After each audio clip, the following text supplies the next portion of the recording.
Xorazm viloyati Urganch tumanida yana bir fayzli xonadonimizga tashrif buyurganmiz.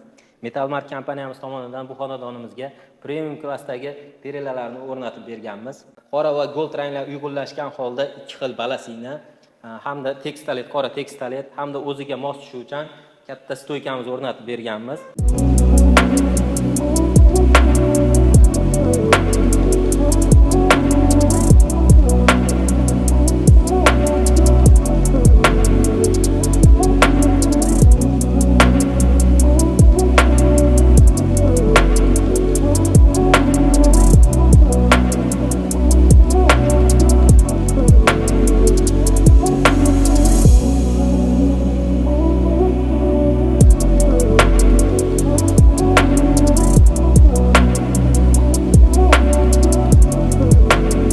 Kimga shunaqa premium xizmatlarimiz kerak bo'lsa, pastga nomerlar qoldiramiz, darhol aloqaga chiqishlaring mumkin.